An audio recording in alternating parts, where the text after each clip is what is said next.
This is the Coming Home Podcast with John Allen. And welcome everybody to this episode of the Coming Home Podcast with John Allen. And this is yet another Tiffy Tuesday. The great Tiffy is sitting beside me. And today we have a very long-awaited guest, Miss Lauren White. She is a poet, author, engineer, and fellow artistic soul sister. Good morning. Good morning. Good morning. I'm so happy to have you on this show finally. I'm very excited. I've been following you on Twitter probably for about at least a year now. I see that you really put your heart out on Twitter. You are a poet in the deepest sense of what a poet is. And the reason why I started following you is because you put out this poem, and I can't remember which one it was because you put out so many, but you put out one that really touched my soul at the moment that I needed it to touch it. And so I started following you, and I just thought you're amazing. The more I got to know you as a fellow woman of STEM, you know, you are the E in STEM, I'm the T in STEM. Tell people what STEM is. I don't think STEM everybody knows. is science, technology, engineering, and mathematics, right? And usually that's a male-run field. Am I correct, Lauren? A white male-dominated field. A white male-dominated field. And you are not a white male, are you? I am the complete. So, yes, I'm a woman of color, and so I get hit from a couple sides there. So sometimes people are a little confused still to this day when I say, "Oh yeah, I'm an engineer," and they're like, "No, seriously." Especially if I'm in my Star Trek uniform, so they think I'm cosplaying. That was another thing I loved about you is that you're such a Star Trek geek, and so am I. So you love all things geeky, and I'm sure you've been to a Comic-Con at some point in your life, have you not? I have. Yes. Oh, boy. Especially living here in Florida, that's what you do, right? I mean, not this year, of course, no. But I have been to several of them about Orlando and in Miami. Oh, okay. So lovely. But the thing that really caught me on you after I had already started following you was that you had claimed that you used to be a Jehovah's Witness. Now, I grew up next to a Jehovah's Witness boy. He was the boy next door. He was like my best friend since I was 9. But I saw him growing up, and he lived a hard life, you know, with both getting bullied because of his religion and also getting bullied within his religion. And then you posted that I used to be a Jehovah's Witness, and I wanted to know, how did that affect your life growing up as a child up to the adult age? Like, what did that do to you as a person? So it's an evolution of things. So the exact post that Tiffy's referring to, I think I was just in one of my random moods that night, and I'm like, it's October 1st. This is why I'm seeing Halloween commercials. And my post was, all right, it's 1 October. It's officially holiday season. I'm in extended bitch mode until about the end of March. Well, that's a long time. That's a long time. And so the reference was growing up JW. And so we don't celebrate, and I still say we, like I haven't been part of it for 13 years now, and still will randomly say we. But Jehovah's Witnesses don't celebrate most holidays. Right. And while I am not a part of it, and I'm not forcibly exposed to holiday season, like, you know, in school it was harder. Sure, Right. Because everybody's talking about what they're going to go do, how they can't wait for it. Like, I remember kids saying, "Oh, I can't wait till Thursday," and I'm like, "What's Thursday?" They're like, "It's Christmas." I'm like, "Oh," because it just didn't mean anything to me. And so now, you know, I'm not as angry about it. I can hide in my house. I do get mad when I see the Christmas decorations pop up in September. I'm like, what is wrong with you people? Right. Like, let's just get through one. But let me ask you this: where does the anger come from? Is it because? Well, let me ask you: when you were younger, and you didn't feel as though you were a part in these celebrations that the other kids had, how did that make you feel? Was there a feeling of isolation, and did you get angry because of that isolation, of not being included? Was there a social anxiety type of thing that arose, or what? Well, it's definitely that, and again, an evolution of feelings. So I think when I was really little, I didn't care as much, right? Okay. Because you were told this is what we believe, this is what we do, and whenever they would have the holiday parties at school, my mom would keep us at home. I have one younger brother, so. Okay. So we thought that was fun for like if they had the Halloween party or the Christmas party or the Valentine's Day party where everybody made cards for each other and all that. Like we got the day off. We got to stay home with Mom. As we got older, you didn't get to stay home so much, and you had those parties, but there was still that isolation feeling. There wasn't anything that you were really looking forward to, right? Like everybody else. Right. I see. And one half of my family are witnesses, the other half is not. My mother's side is not, but we didn't get to spend those holidays with them. We didn't get to do other things with them because of the differences in religious beliefs. So, as you get older, of course, that develops a sense of isolation and a feeling of being outside of the family. Okay. I can imagine. When you're not able to share in those memories with them. And I still used to go home every holiday. Like after I moved away from home, I would still like take the time off and go home. Right. And then I finally stopped doing that because I'm like, we're not doing anything. Yeah. Yeah. But I don't need to spend money. But before that, like I remember in college, when I lived on campus only 1 year, or near campus. It was my last year of college, and everybody left and went home for winter break. And I was there in our apartment by myself, just feeling miserable. And that's how I tend to feel most holidays. Still to this day. Still, I do. I just feel kind of, it's a bit of a lonely time still. Because I don't really know how to adapt to it. There are some things that I've done, like I've done a little Halloween trick-or-treating. I love to do birthdays with my friends. I like to make it feel special for them, and try and buy them nice things. I had my first birthday party when I was 25. Wow. It was a surprise because my friends knew that I'd never had one. So, so they did a birthday party for me. But then I stopped even trying to do that when I was 30 because, people suck. And Roger that. I also have a Memorial Day weekend birthday, so they tend to just be like, right.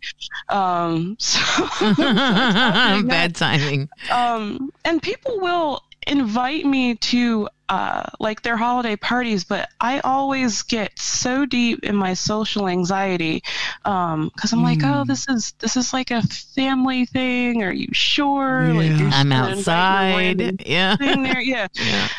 I had a friend invite me to spend Easter with her family, and I did. They had bourbon, so that was good. Word. So I could calm down a little. But after 2 hours between just the family and the social anxiety and my introversion and being overloaded, I just kind of went and sat off out to the side somewhere for a while. That's some proper social anxiety there, right there, girl. You got to go sit down for a minute and get all that stimuli the fuck out of your face for a minute so you can collect yourself, right? Yeah. I'm like, I'm ready. And my mom says I was like that even as a child. Like we'd be at a party and she couldn't find me. She'd have to go wander around, and I'd be sitting off somewhere by myself, just saying, I have to get my brain right. And I realize I'm still like that. And I try to explain that to my friends. And so we're going into a whole new topic here. But I told Tiffy, like, all these things that we'll probably touch on today, like, will all segue into each other. Yeah. Let me ask you something though before we step away from the Jehovah's Witness thing. Sure. If I can keep ask me on topic. if I can ask you something about the fundamentals of being a Jehovah's Witness, what is it, or what is the reason for not celebrating holidays? What is the basis of that belief? Where does that come from?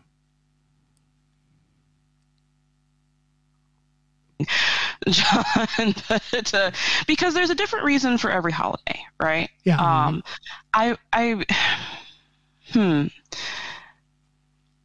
The foundations in it, I'm not sure that I fully understand once I was of a mind to question it. Okay, so you were indoctrinated into this religion as a child, and then you didn't really fully understand the reason, so you just kind of grew up in it. Born into it. It is what it is, kind of thing. Okay. Yeah. Right, and there are things that make sense.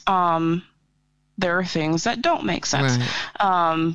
Halloween is a celebration of the dead. We everything's been secularized into something that it was not ever meant to be. Yeah. Right. So none of these holidays that we celebrate are what they were originally. I mean, intended. a Christmas tree is pagan. You know. Yeah. I remember me as an atheist. I remember somebody said, "Well, if you're an atheist and you don't believe in Jesus and God, then why do you get a Christmas tree?" I'm like, "Well, it's fucking pagan. I mean, like, why do you get a Christmas tree? That's my question." Literally nothing to do with Jesus or, and what is it, the winter solstice? Yeah, it's the winter solstice. Yeah. And so it's like, let's just combine the birth of the sun god and say Jesus was born this day, even though we have absolutely no evidence towards none. that. Yeah. And turn it into a holiday. So, something like that, it makes sense to me. It's nice to go hang out with friends and do whatever you do. That's a holiday that I personally am glad that I never have to deal with, because I'm like, why are you all stressing yourselves out buying presents for people? And for me, I don't really like people that much.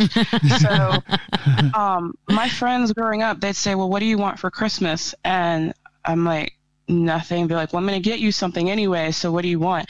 And I said, peace and quiet. As long as you understand that I'm not going to get you anything, right? Because I'm not starting you're not walking into that hole. You're not getting anything from me.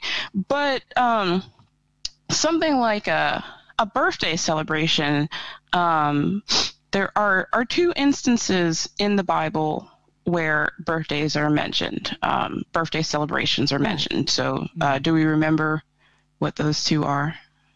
No. The birth of Christ. No. Birthday celebrations. Oh, back to Sunday school. Yeah, for me. Not births, because there's lots of births. If you go through the book of Numbers, that whole book of Numbers is just births, and this one begat that one, and that one begat that one, and this one begat that one. Oh my God, I've read the Bible 3 times. But That's a birthday celebration. Yeah, that one I don't remember. All right, so you got two. You got Herod's birthday. At which his wife's request was to have John the Baptizer beheaded. Right. You have Pharaoh's birthday, at which he killed his cupbearer. So there's shaky linkage to the Bible, to birthdays and revelry. This is why I'm an atheist. See, because there's a shaky foundation to all of it. And it's like, well, Jesus never celebrated his birthday. Right. And the scriptures also speak to, the day that you die being more important than the day that you're being born, because that is what you're ultimately judged by at the end of life, is what you have done with it. And as a child, I'm like, okay. And then a little older, it's like, well, I can have a birthday dinner out with friends and not get drunk and go to jail or have anybody die. Right. Possible. You're not harming anybody. There's no revelry associated with it. I can just have a good time with my friends and feel special, or make them feel special. And if you mentioned every birthday celebration in the Bible, that thing would be a lot fucking longer than it already is. Roger. What would be the point? And so in my mind, those are significant events. Not, I don't think of them as birthday celebrations, but something significant happened at those that I guess somebody thought they were worthy of mention. Right. Okay, yeah. But to say so that it was like Kegger Rager. Then you're trying to say. You're trying to say it was like a kegger rager at Herod's party. Then it was something worth significance. Were people doing keg stands, or were they like streaking, or what happened at the party? It sounds like a great party. Kegger is probably like a little light. I mean, we're talking about murder happened, so there's probably some Jaeger involved. Hey, listen, I've been some crazy parties, girl, but never have I been to a party where a homeboy turned water into wine. So I'm just saying these ragers can be good. Yeah, these biblical. That was biblical, right? The fucking rager was biblical. Which is why we do weddings. Yes. Good point. Good Word. Point. That's what the reception's for. Weddings and anniversaries are okay, but birthdays, that's the no-no. That's crazy. So. Well, you know what? But another thing that I learned about Jehovah's Witnesses, it was after my childhood, after my childhood friend. But then I became a nurse. I took my education, became a nurse. And I remember... all this woman needed was a blood transfusion, and she refused. And I had to sit there and, watch it end due to something that could have been so simple as a hookup to a blood transfusion. And so I didn't understand what is behind that idea. So again, there's scriptural basis in it, not intaking the blood of humans or animals. But then why do we take in the blood of Christ when we take the communion? Exactly. It's so weird. Which you're not actually doing, right? Right. It's symbolic, yeah. Of course. Okay, it's got you. Symbolic. And that's a hard one for people that are outside of it, because it just means your life to somebody else, right? And so I remember carrying around as a child the little identity cards and the advance directives once you got to a certain age, and you can sign it for yourself. What I did though, and this is what I've had to do with a little of everything, is I'm a curious person. I ask a lot of questions. This constantly has me in trouble because people feel like I'm challenging them, right? Yeah. So that's actually something that I did my own research on in college when I took a college ethics class, which was one of my favorite courses to ever do. And I thought, what better topic than to, talk about, blood or no blood.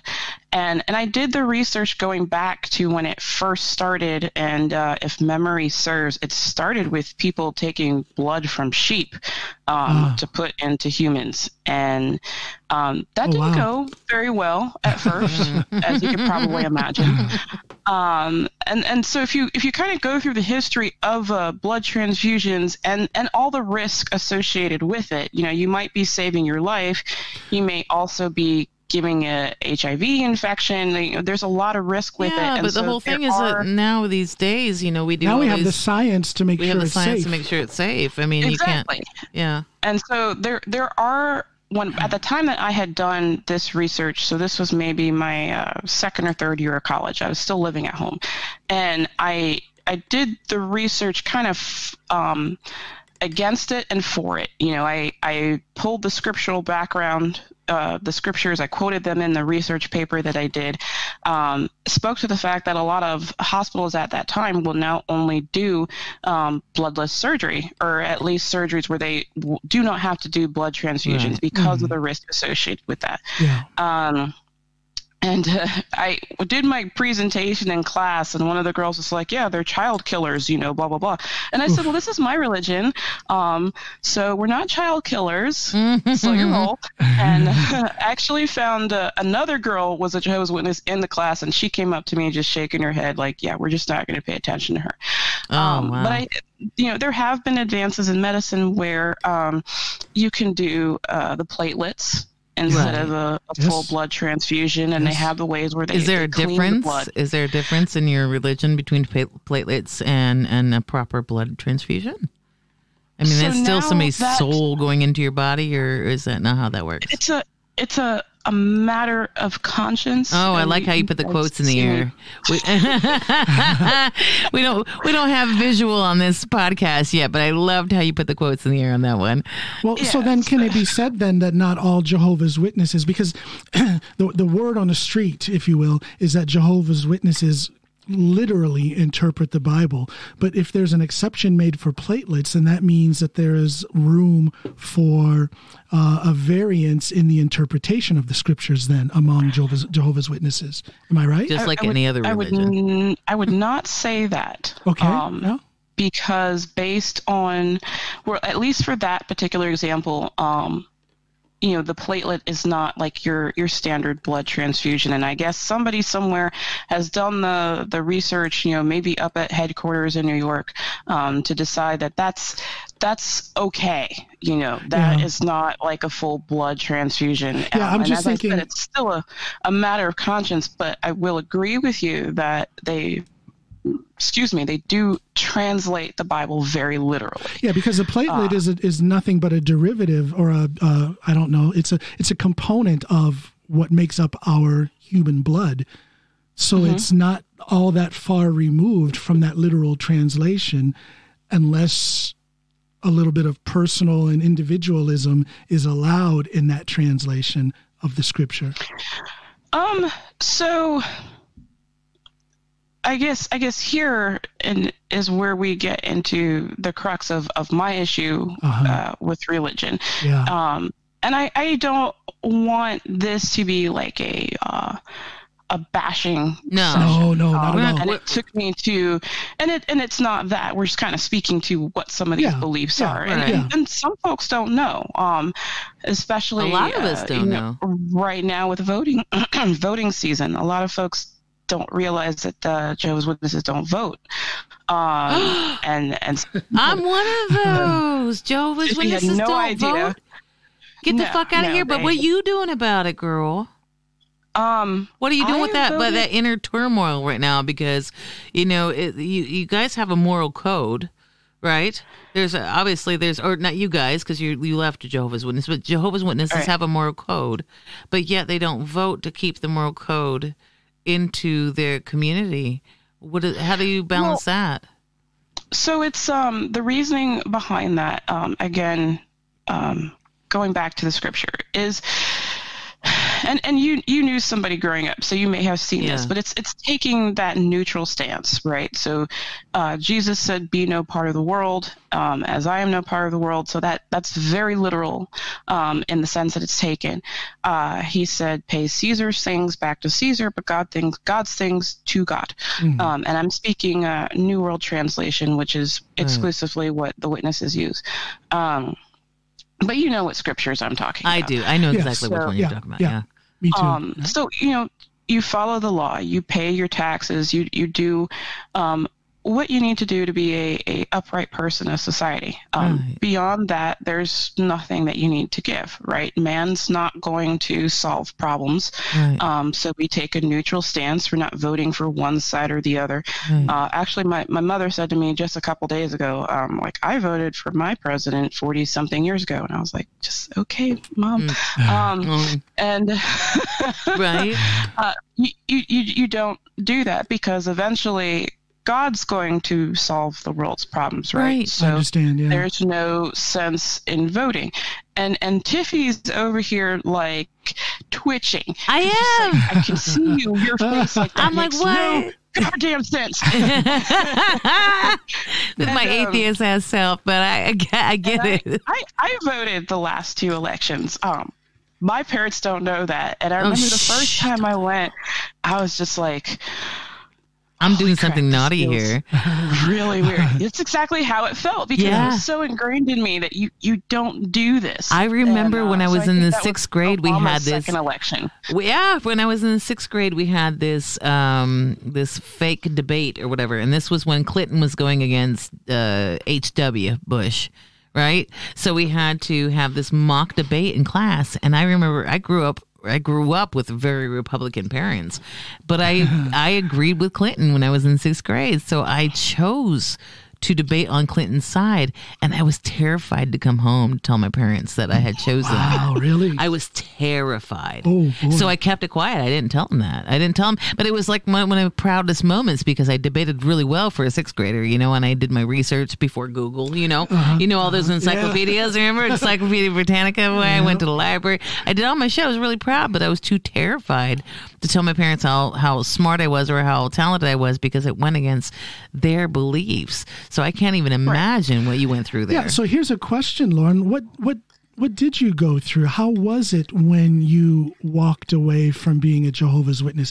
How did your family and other members, other Jehovah's Witnesses, how did they handle that? Yeah. It's still not accepted. And it never will be. Well, how big of a rift? How big of a rift has that put between you and your family? I remember the dude that I grew up next to, Jeff. Is his name? Fuck him. His name is Jeff. So Jeff was shunned by the community. They wouldn't talk to him, wouldn't help him. There was some it felt like there were some court trials that he had to go to with the elders or some shit like that. It was really bonkers. So I know what that is. Okay. So I'll try and answer both questions together here. So the rift is not as big as it could be. Okay. Yeah. There were times where I was not allowed home. And one of my parents and I were not speaking because I worked for the military. That is not supported because, they're turn your swords into plowshares, no war. But can I cut you off there too? Because what I also remember from Jeff, from the boy next door, the Jehovah's Witness next door, was that I knew him since I was 9, and I remembered him telling me since we were kids, I'm not going to college. There's no point in extra education after high school. After the obligatory education that we get here, you can't go for further education. But how do you square that with being a fucking engineer lady with your smart ass self? I mean, how does that go? Oh, we're getting far into it. But it's too early for this shit. Can you speak out a little bit more about the potential rift and how that's been dealt with? Sure. So I want to get to all these questions because they're all important points. So the rift is forever there. The relationship with one of my parents is shaky for more reasons than this, but that's a contributing factor. Okay. There, as I said, there were times where I could not go home. We were not speaking because I wasn't necessarily doing anything wrong. I just got a job that I felt okay with, but was not accepted. Right. It went against the teachings. By my family. Yeah. Yes. We do all associate with each other, and I've been fortunate there to not be shunned by my family. Doesn't mean that you don't hear about it every so often, oh, you've let the devil into your heart and blah, blah, blah. Do they actually say that? Do they actually use that terminology? Yeah, that's been said. Excuse me. And Corona. Sorry, John's got a case of the Corona. Oh my gosh. Choking on his coffee there, man. That's my coffee that went down the wrong way. I'm so sorry. You supposed to drink it, not breathe it, my brother. Good Lord. Put that away. So there are always things that are going to cause issue. Like one of my cousins got married a few years ago, and she married outside of the religion and ultimately didn't have a wedding because there was just so much drama over it. That's because sad. People didn't want to go or like have anything to do with it. Like they were happy she was getting married and her husband's been welcomed into the family, but like doing the celebration part of it, that's a rough start. Just, like, no. And I've committed to never having a wedding because I'm pretty sure that I won't have my parents there. And I just don't want to deal with it. So I gotta be honest with the wedding thing is this, it's a waste of fucking money. You are paying other people to come party with you because you're your love. I am committed to not having, I am committed to a man. You know, my man Andrew, but we are not ever going to have a fucking wedding. Why am I going to pay other people to come party because I love this man? Fuck you. You come and pay some money and come to Cancun with us while we're getting drunk. I'll say this. Snoopy and I had 2 weddings, one here in Norway and one back home in Ohio. But listen to this. The total cost for both weddings combined, I'm going to estimate that it was well under $4,000. Whose ass did you have to lick? For both. No, it's a Snoopy planned the one that we had here in Norway, and you know her. I mean, Snoopy. She's frugal as fuck. I love her. She's very frugal. I mean, if you look at a Norwegian peasant back in around the year 1200 AD, she's still burying her fish. That's how she lives. She took me out a couple weeks ago to go pluck blueberries from the goddamn forest like a goddamn caveman. You know what I mean? They come in the grocery store in a package at 20 kroner. It took me like 5 seconds to go over there, but she wants to take me up in this goddamn mountain, climbing up with this shit with all this equipment, and it was lovely. I had a great time. And then the wedding in the States, it was kind of dually planned by Snoop and my sister. And my sister is, I say Snoop is frugal, but my sister is cheap as hell. So that combination kept the price down. So I would say well under $4,000 for both weddings combined. Fuck this man. Well, you can do it. And so one other thing about me, I plan weddings. I am a certified wedding planner through the I didn't know that. It was new news to me. Bridal consultants, and I am working on starting my my own business here in Orlando to cater to just themed, non-traditional nerd weddings. So like Star Trek wedding. If I wanted a Star Trek wedding, you can make that happen. You get the uniforms and shit, or what? Yes, girl. Yes, I tell you what, there's a market for that because there's a huge market for that. Not everybody wants the fancy traditional wedding. Well, not only that, people are like we were talking about religion. People are leaving religion in droves, but they still want the traditional ceremonies. They still want to have the wedding, but they want it what is it called? Humanistic, right? So it's without religion, and they still want to do that. You can plan that, right?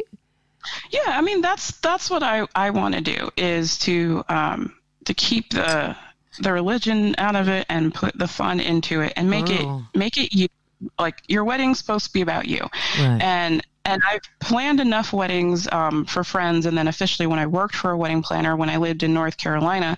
I love doing that for people. I love making that vision come true for you at the end of the day. I appreciate it. Is a lot of work. Well, absolutely. It's the big day, right? Sure. So it's got to be a lot of work, and everything's got to be perfect. And I imagine that you get some bridezilla zip in there that got to have everything right. But just to let you know, Lauren, because I know that you're based out of Orlando in Florida, and you know I'm a fellow Floridian. I'm a fellow Florida girl, and I'm based not too far from you. And I am a certified minister with my atheist ass. Did you know that?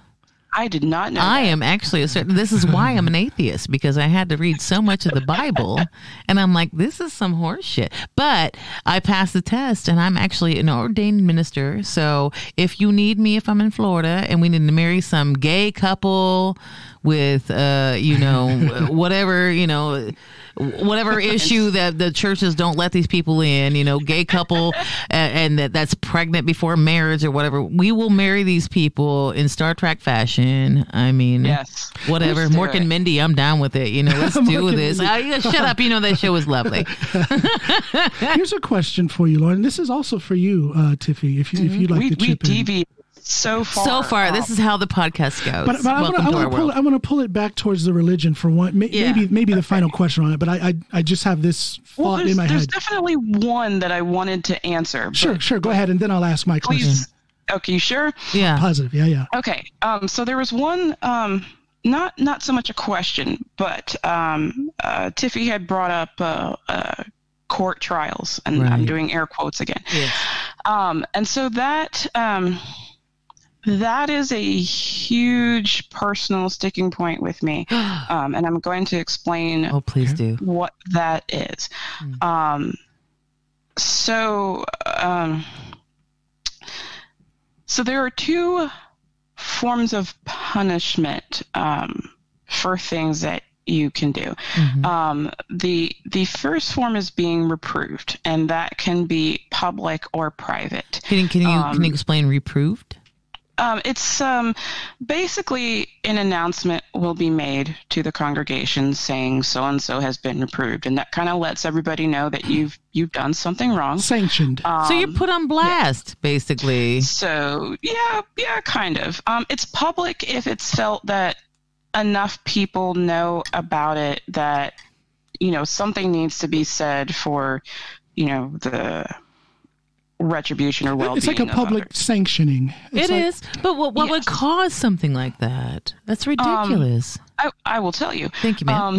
And it can be private. Now, if you're disfellowshipped, that is when whatever you're doing is to a point where it's either repeated, repentance is not seen, and you might need some extended time to prove that. And when you are disfellowshipped, nobody is allowed to speak with or associate with you.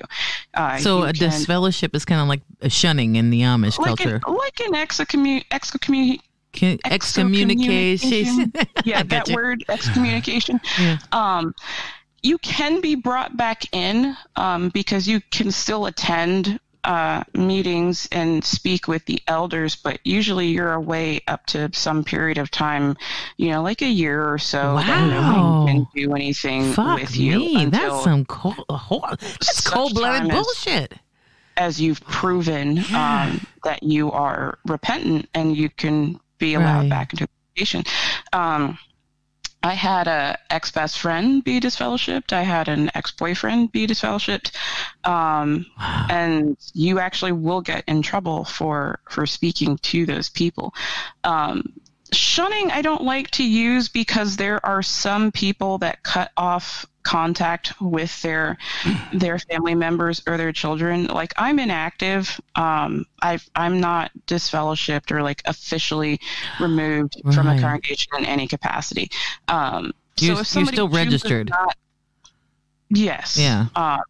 So if somebody chooses not to speak to me, that is what I call shunning. And I do have a couple of friends that are like, if you're not going to be a part of this, like, we cannot be friends with you, and or you sound like an apostate, like, and they've cut off contact with me. So a disfellowship is like an official, disconnecting of the religion, but then a shunning is just like people being like snooty bitches and like you're not doing the right thing that we think you need to do, but you're still in the religion. That's how I refer to shunning. Yeah, that's not an official definition. This is Mean Girls bullshit. That's how I refer to it. That's Mean Girls. But actually, they don't use the term disfellowshipping anymore. It's called disassociation. Because we talked about that last disassociation.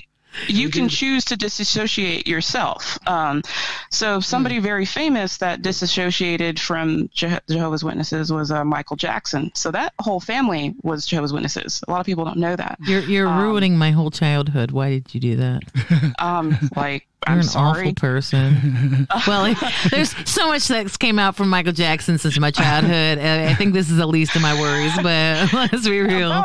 about the time he came out with Thriller, he did, a letter saying that it didn't indicate a belief in the occult. Remember? Yeah. I think it was after that he ended up disassociating Oh, himself. girl, now I gotta look this shit up. I'm gonna go down a wiki hole. God damn you, Lauren.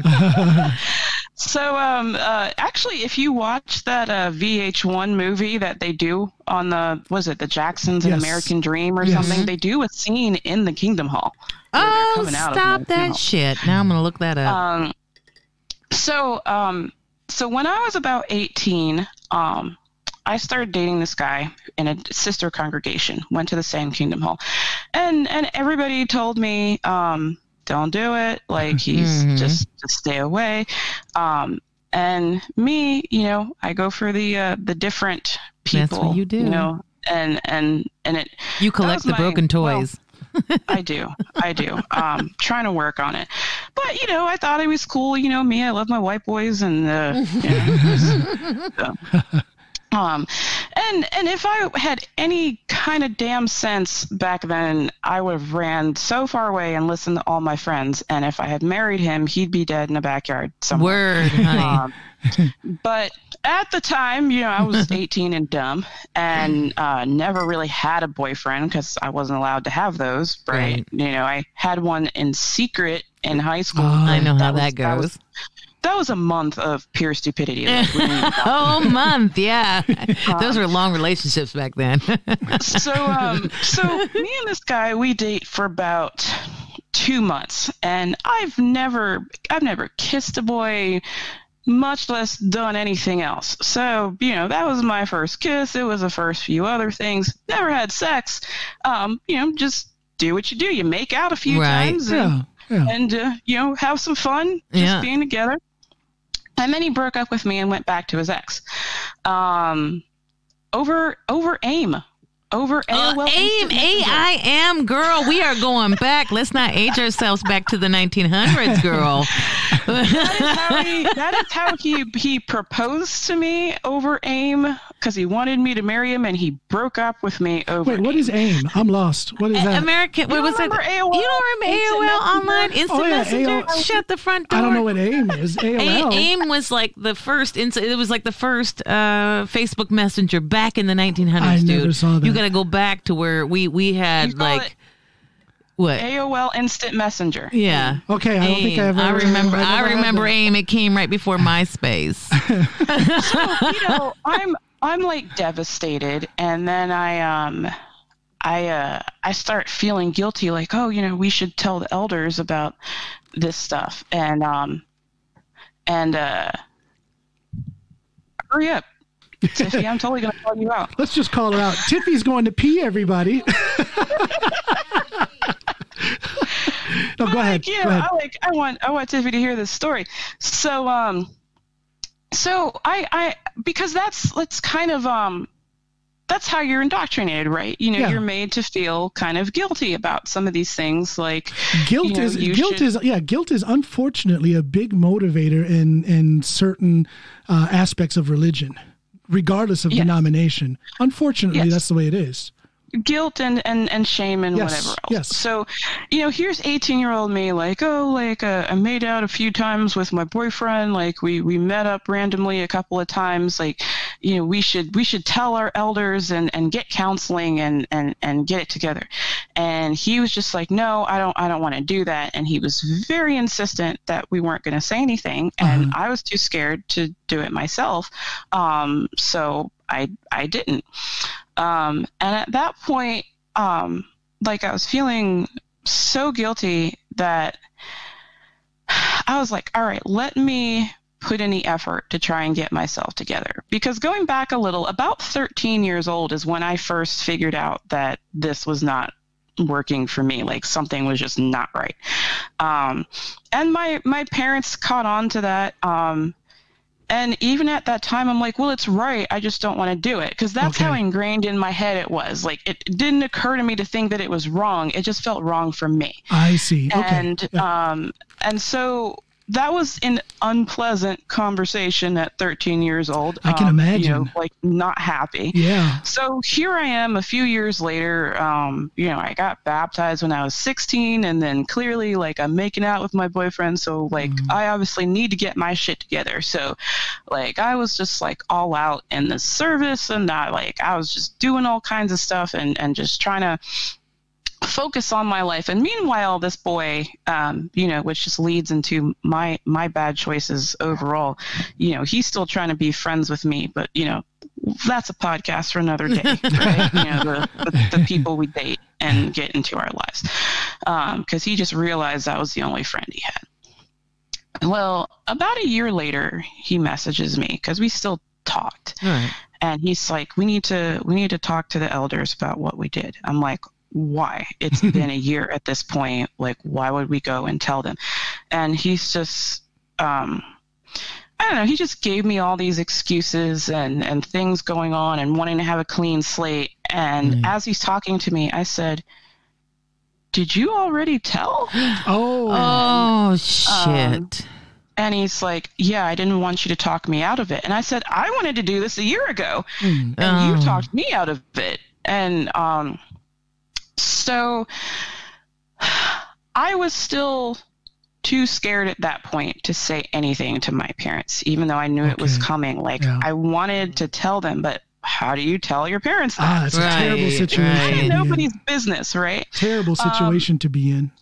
So he told his elders, and about 3 weeks later, now mind you, I'm 19 years old at this point, not a grown up, but grown. And he was how old? He was 5 years older than me, so 23 when we dated, 24 when this happened. Both adults, yeah. So he tells his elders. About 3 weeks later, his elders tell my elders, and the presiding overseer in a congregation tells my father. Oh, dear. And we had just gotten to the Kingdom Hall, and then we left and didn't understand what was happening. So had to explain to my parents why I was having the accusation of loose conduct against me. And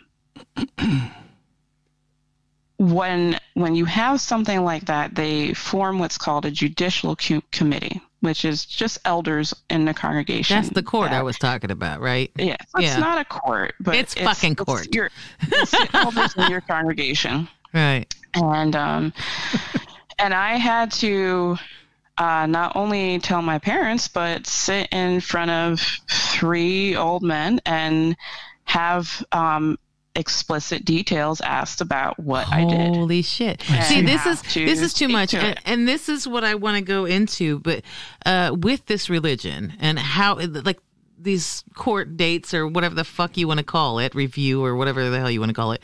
How does that affect your mental state? Because we had a podcast last week because it was mental illness week.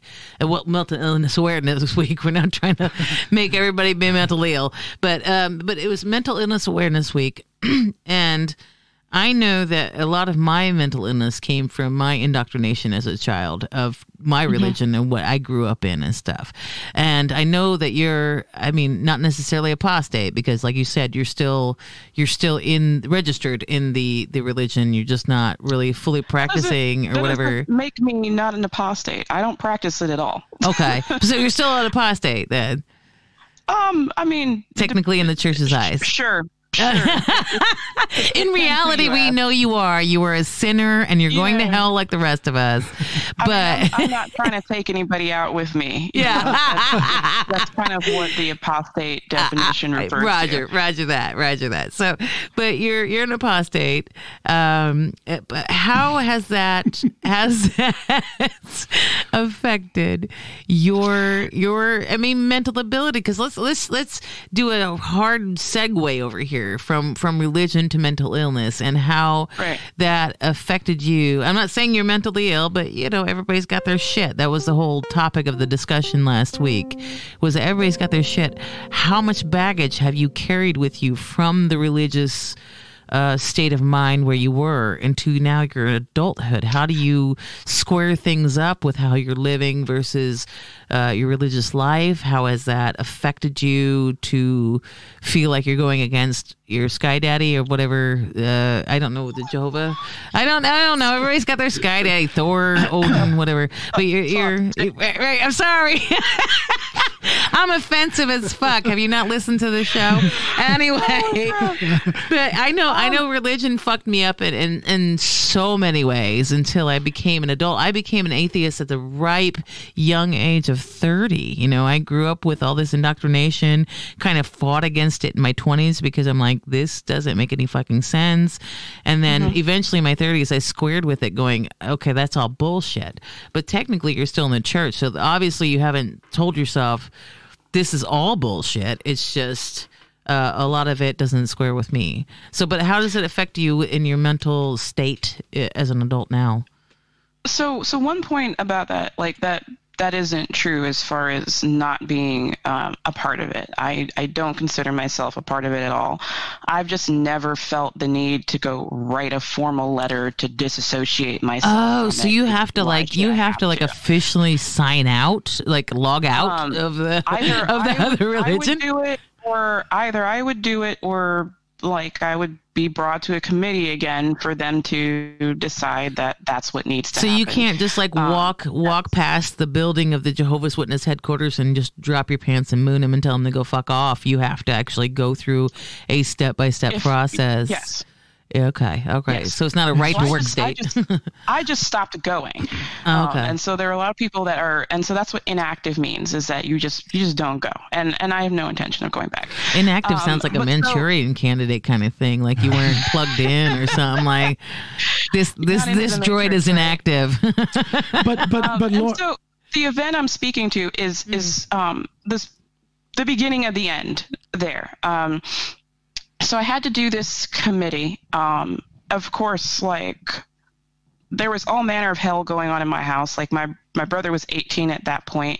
So I had to tell these men like all these explicit details of how I made out with my boyfriend and fornicated around. And I was publicly reproved, so announced to the congregation that I had been reproved. My brother had gotten reproved like the year before. And it's not fun because everybody assumes they know what you did too. Right, so of course, like everybody thinks that, oh, you've been out having sex. And I'm like, no, we just made out in a car a couple of times. Yeah, like, it's not even that serious and it's nobody's business. Yeah. And so with all of that affecting the household, I knew that I had issues with depression, probably at about 16. But I'm younger than you guys, but we're still coming out of that generation where you don't talk about that, right? Yeah. Or if you bring that up, it's like, oh, it's funny. Like, we just need to beat that out of you. It's no big deal. Yeah. So I had kept trying to tell my mom, like, Mom, I think I have a problem. I kept doing all these online tests. I'm like, I really think I need to see somebody.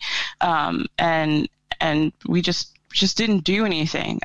Because is it true that Jehovah's Witnesses don't believe in the psychologists as well, or is that just the Scientologists?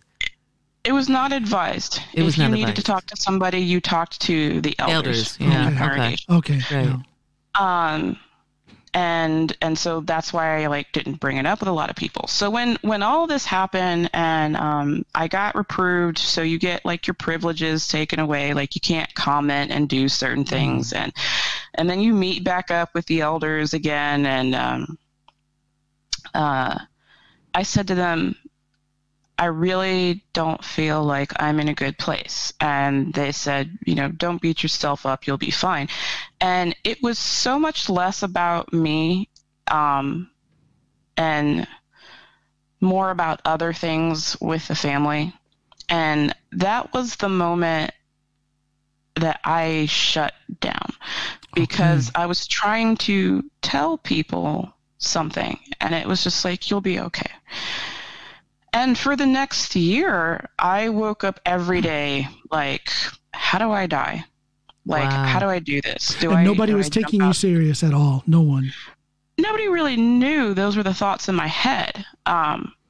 my parents, of course, could see, because I still lived at home, could see that like I was out of my head. Like you were shut in. I would just stay in my room. I wouldn't speak to anybody. I couldn't go out with my friends.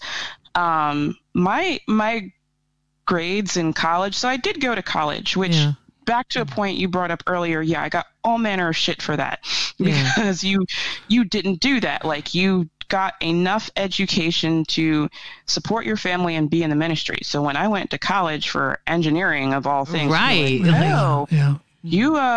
You must like math and science. Well, are you going to go live there? I'm like, no, I'll be at home. Well, good. You don't need to be around those people. Wow. But like, I couldn't actively advertise that, that I was going to college. I see. Which not everybody agrees with. My father doesn't agree with that, which, I appreciate. And helped me get through my education. So, there was that when I was like 18, and I graduated high school top 5% of my class. Obviously a girl. My first 3 years of college, I was barely making C's. Oh, me too. Mine was because of the alcohol. Mine was an issue. Mine was different. I was so out of it. I was so burned out. And just that year from like 19 to 20, I just receded more and more into myself. Like I had come out of my shell. I had this boyfriend. I had this best friend. And then I didn't really have either of those. I couldn't have the friends outside of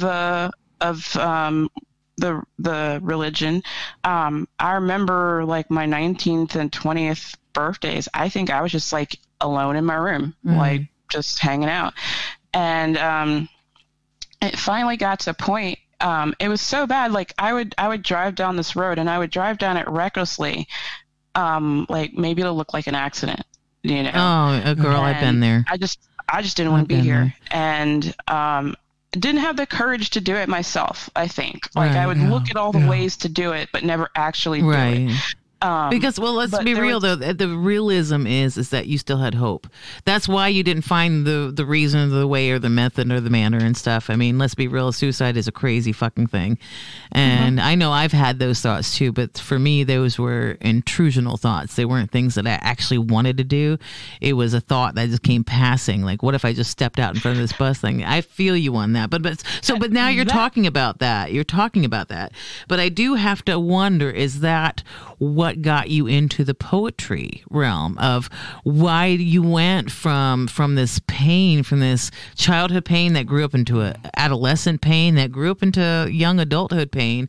Is that why you went into poetry? What made you go into poetry? Because I know that art, you and me, I'm bringing you on as another Loyal Oak artist. I think it's amazing what you do, the writing that you have. Absolutely. And I feel the pain. That's another reason why I kind of connected with you, because you have these pain points that you like to push in your artistry, in your poetry, and it comes from somewhere.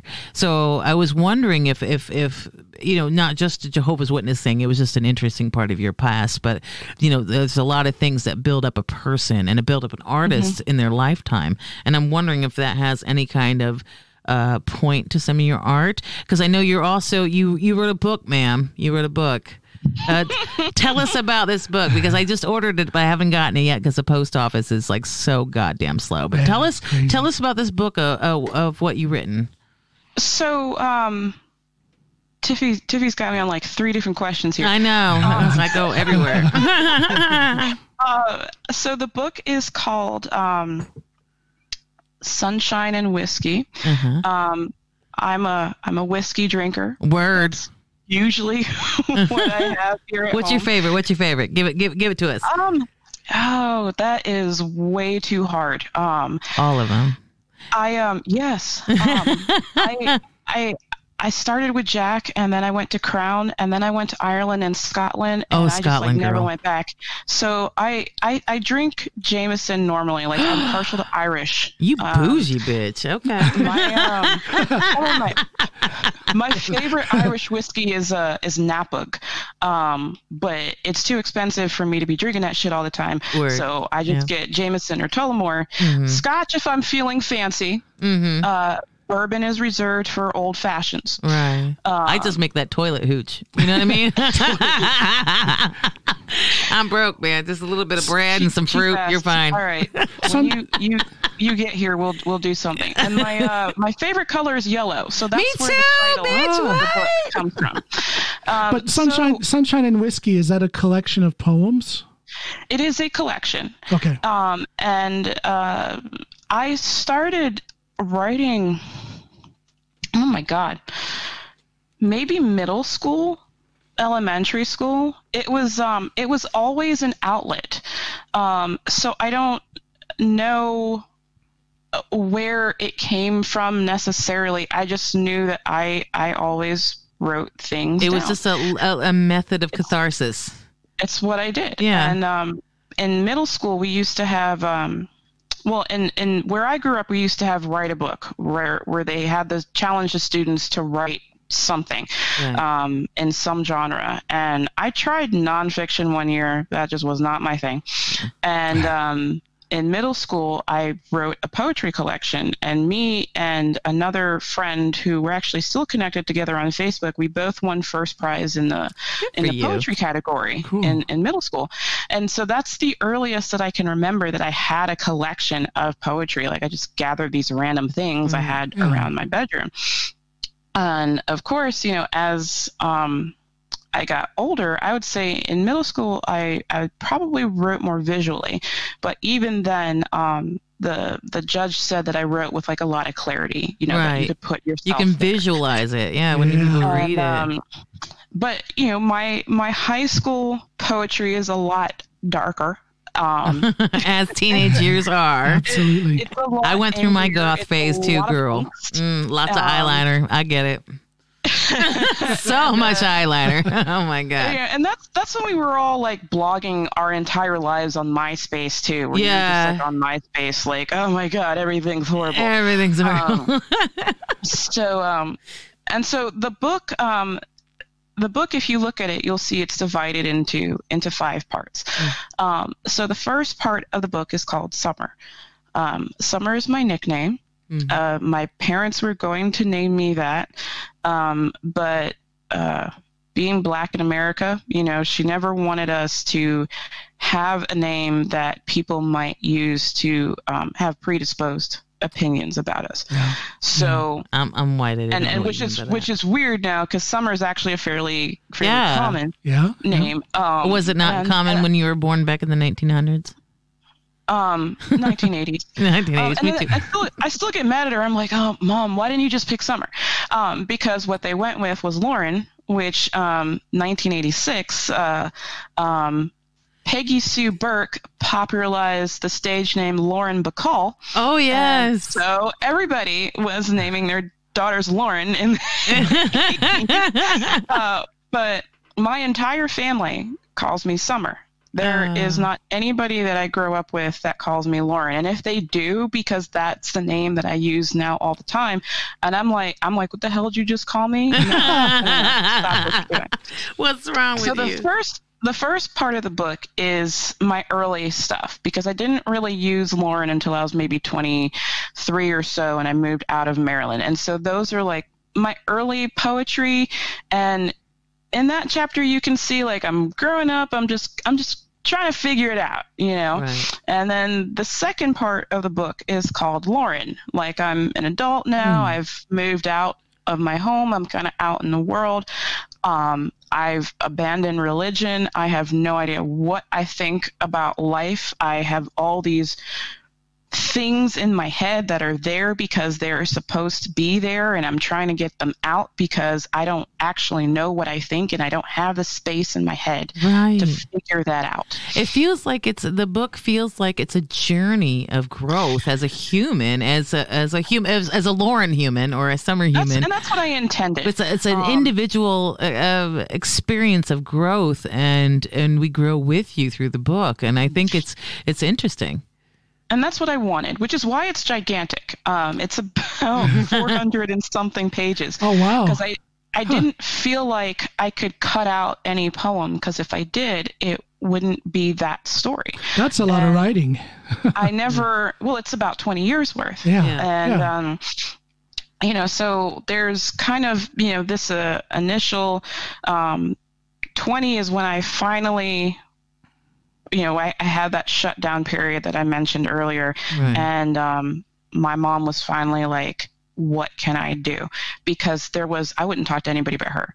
Like, there was a problem, and we could see it. And so 20 is when I actually started doing therapy for my depression. And they always throw everything else in there, like anxiety and ADD and OCD. But like the depression was the primary focus. That's how I always got it out. I would write. I had journals everywhere.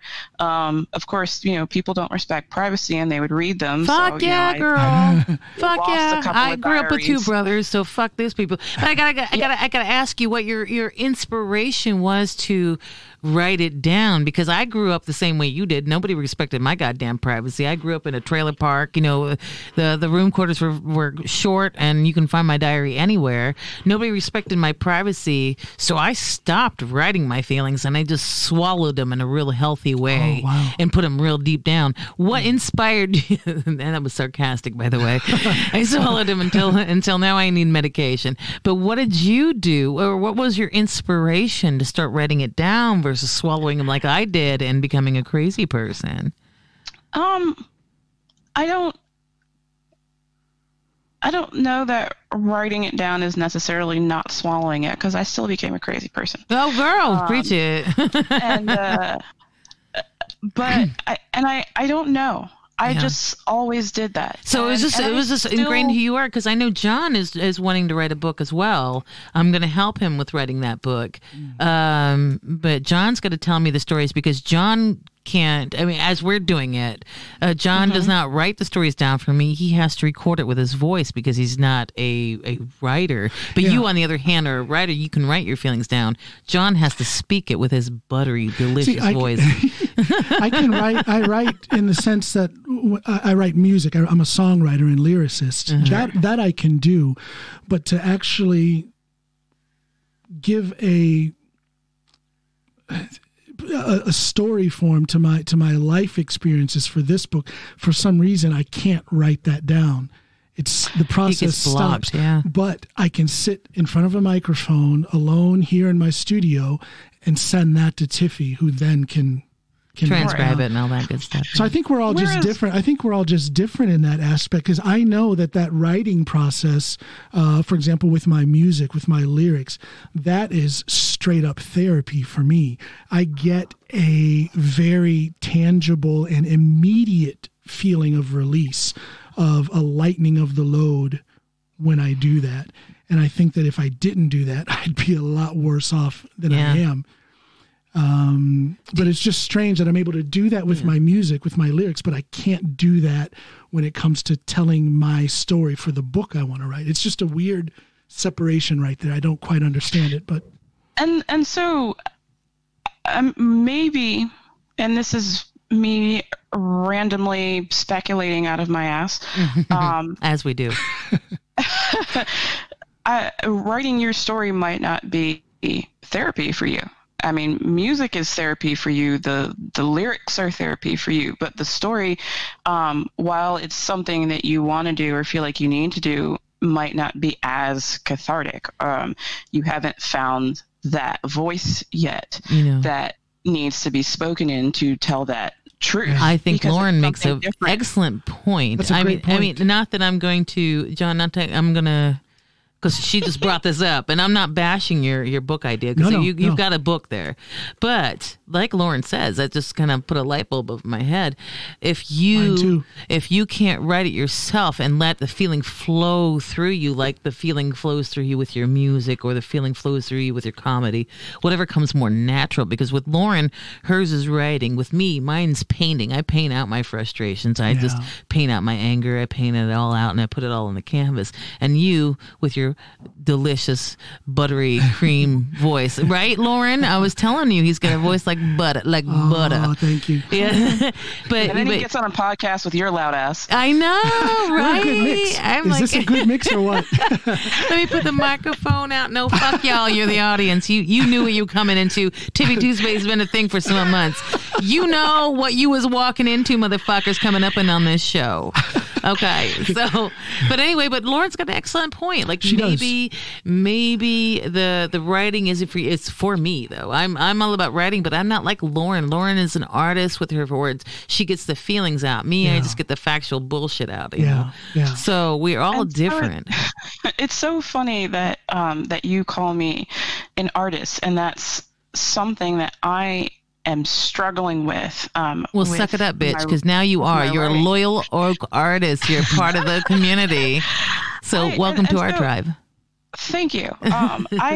I've always written, and then I've gone back when I was doing the book. I went back to some of my older poems, and I was like, right. Like I need to, but they're still in there. They are still in the first 2 sections of that book. I just had to like pare them down, and not make them so wordy. Which a good way to train yourself to be brief is a 130 character count on Twitter. Oh, fuck me, Twitter. But I never shared my poetry, and so that's why when you say you kind of swallowed yours, I did too. I wrote it, but nobody ever saw it. No. Occasionally my mother might see it, occasionally my dad might see it, occasionally I might Was it let willingly, a friend read or did they fucking come in and bust in and read it? Okay, so you offered it to them to read. Yes. Okay. The poetry. Right. I like how you separated that. And so it's, I always kept it to myself. And people knew that I wrote. I did the poetry contest. I did another contest in high school that I won and read for. I worked on a literary magazine in high school. And when my grandmother died in 2011, my aunt actually asked me to write a poem for the funeral. So both my father and I wrote poems for that's beautiful. her.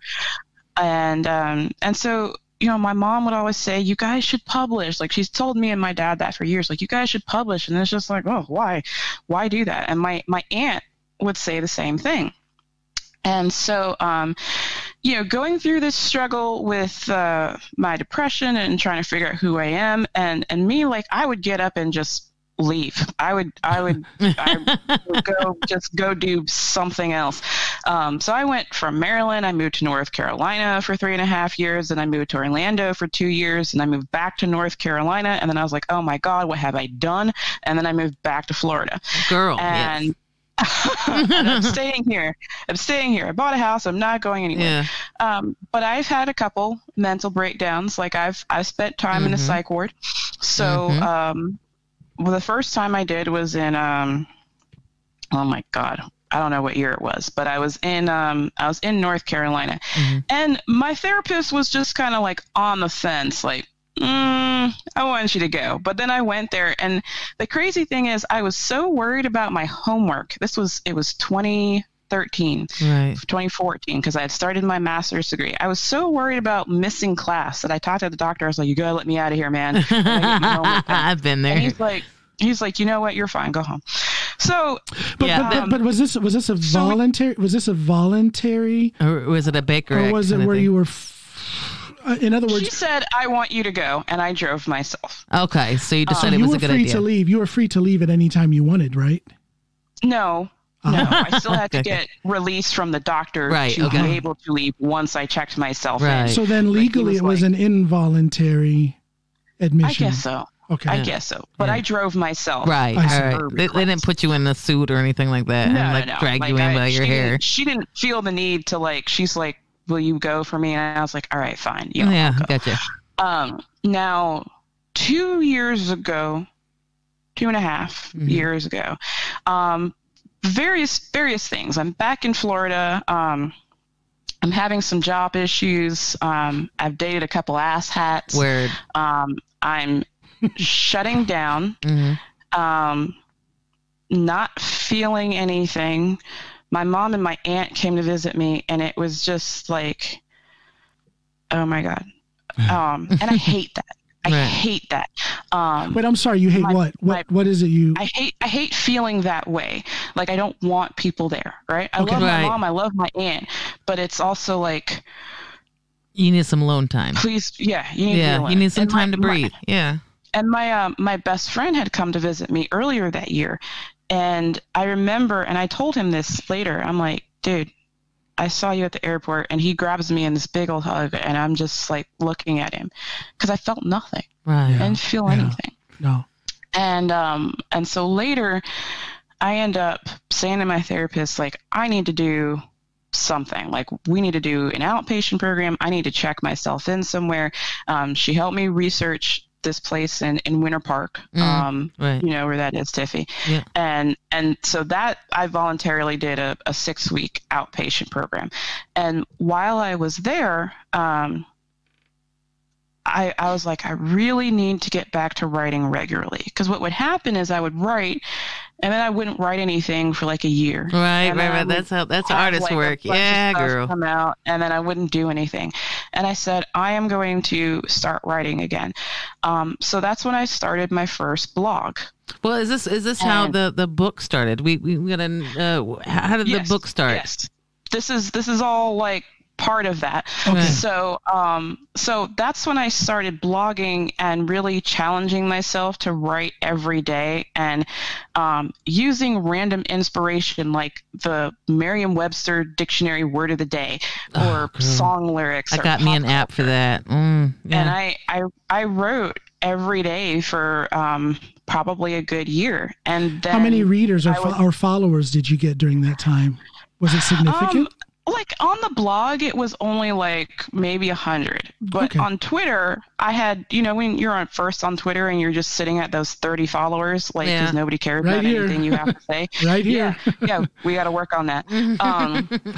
And so I linked the blog to Twitter, but it wouldn't actually post the poems; it would just post the links. So right, I that sucks. Posting the poetry itself to Twitter, and I have a couple thousand followers now, but that's when I started connecting with people. That's how you snagged me, girl. It was your poetry on the Twitter. I was like, I love it. She's hitting the pain points.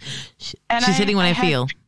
I had people contact me to join like rooms and do prompts, and so like I've had those challenges. So, you know, that whole time when I went into this I checked myself into that, and I was writing all these things and trying to get this emotion back, is the whole third section of the book, and it's the longest. And then kind of coming out of that shell and learning to write erotic and into to different topics, you know, that is like more the end of the book. You know, how do people that whole journey? How do people find this book? Where do we find it? This Sunshine and Whiskey. I love the name. I love the title of it. I love the title of it. Amazon. It's on Amazon, so we can find it, and we can find it. Like Lauren White is your name. You're the author of Sunshine and Whiskey, but you're putting out a second book. Yeah, I am. You're working on it. And what's the name of this second book, and when can we expect it out?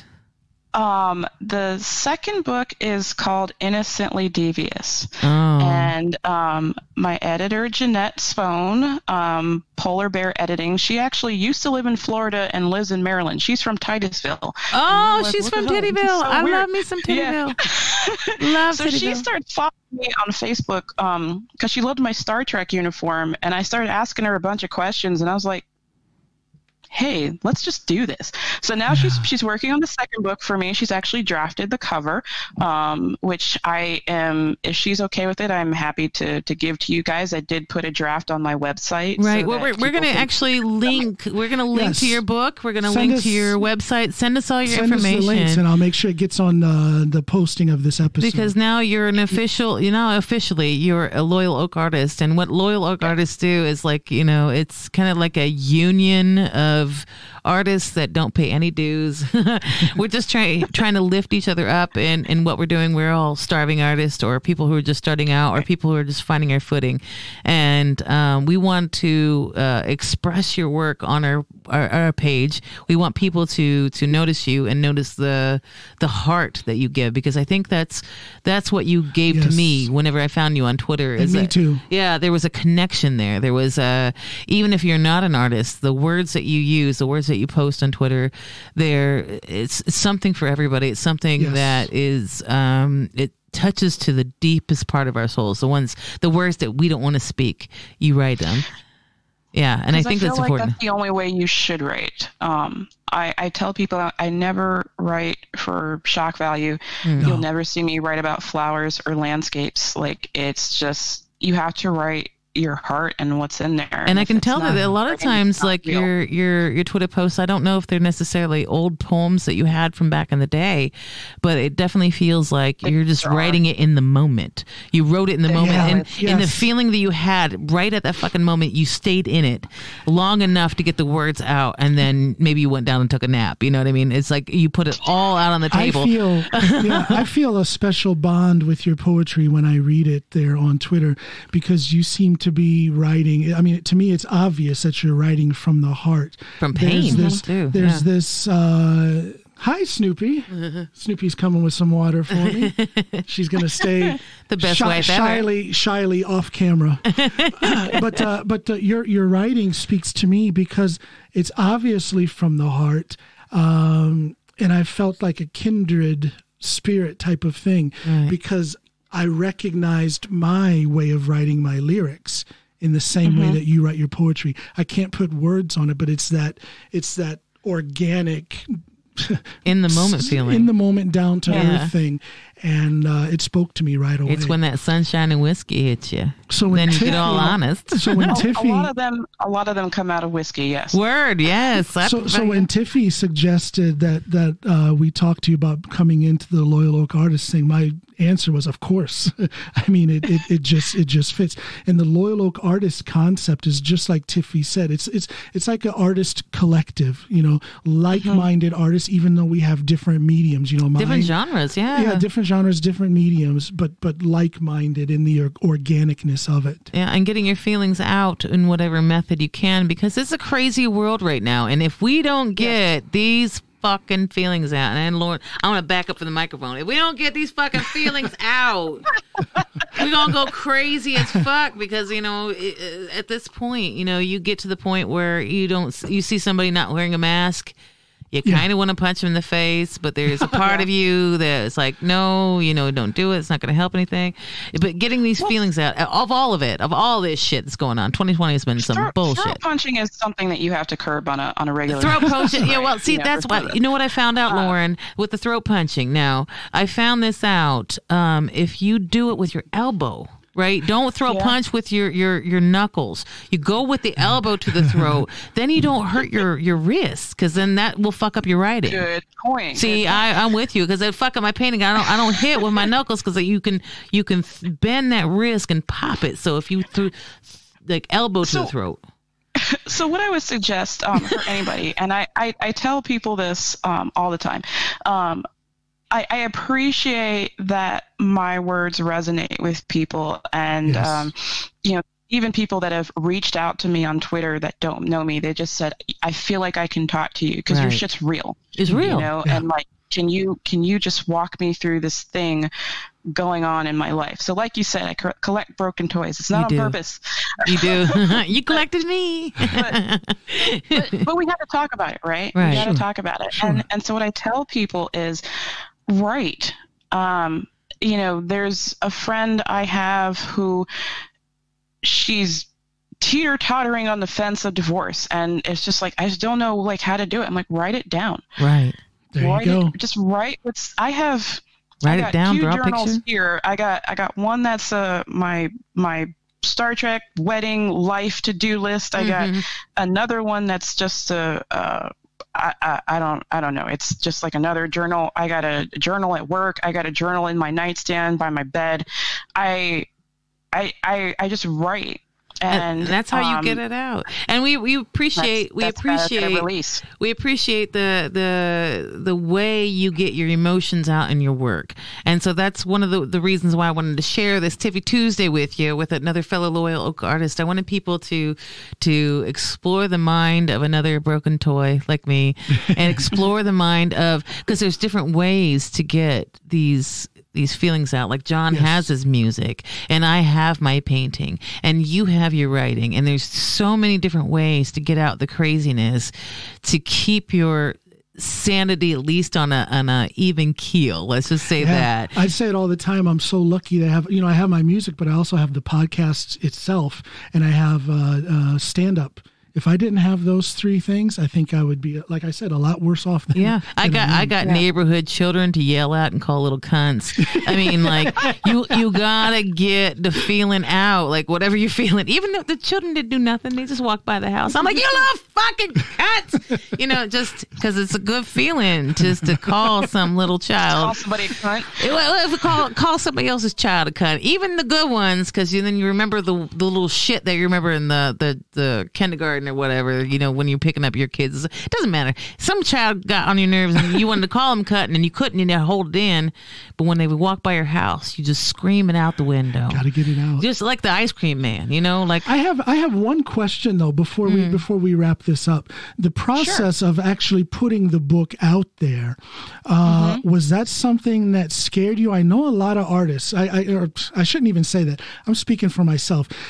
When it comes to releasing my music, that whole process, with the post-production, getting it getting a distribution apparatus in place.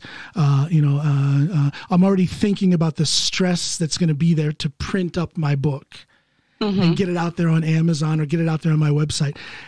How did you navigate that process? Because at one point you had never given out a book before. So how did you navigate that? Did someone help you, or did you just jump into it and use the wonders of Google to find out how to make that stuff happen? Well, Jeanette helped me do that. Jeanette's the editor I mentioned earlier. And so she has editing experience from before then. Yes, she actually does her own editing business. It's called Polar Bear Editing, and we follow each other on Twitter.